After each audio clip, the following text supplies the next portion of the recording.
In this English lesson, I wanted to help you learn the English phrase self-isolate.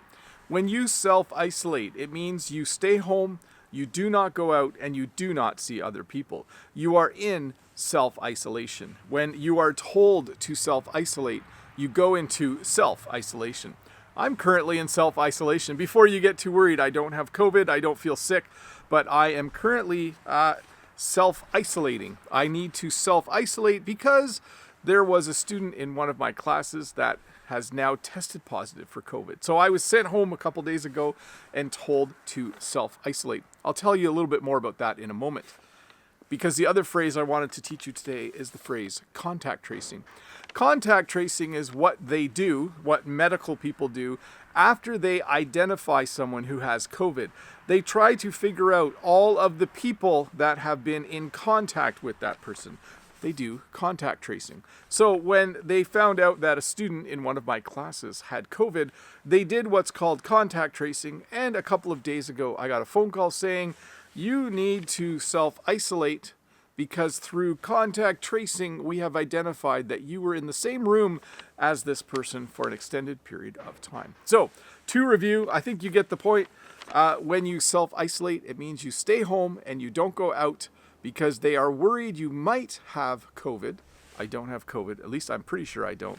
And they tell you to self-isolate after they do some contact tracing. So, like I said, I am self-isolating right now because due to contact tracing, I have to stay home. Hey, I don't have a comment from a previous video today. I thought I would read you part of a letter that I got 2 days ago. And you'll see that these terms are actually used in official documents. This letter was from the Niagara Region Public Health, and it says this: Dear staff member, this letter is to inform you that Niagara Region Public Health was notified of a COVID-19 confirmed case at your school.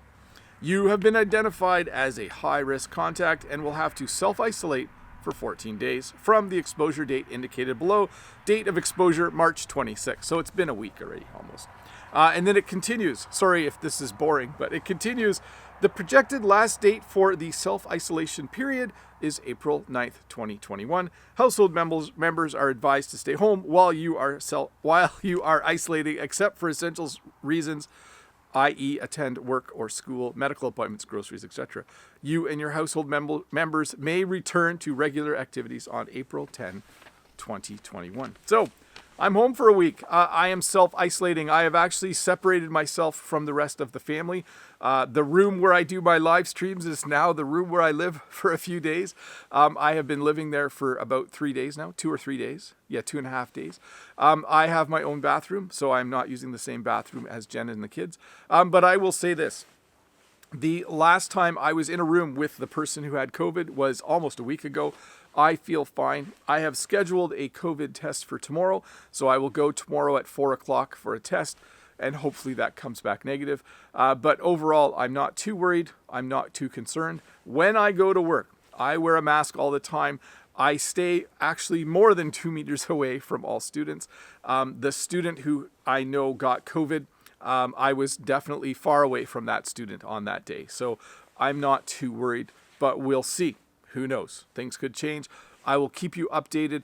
Check the community page. I'll probably make a post when I get the results of my test. But like I said, I feel pretty good right now. I don't feel sick at all. It's been a week. You would think something would have shown up by now, but who knows? We'll see.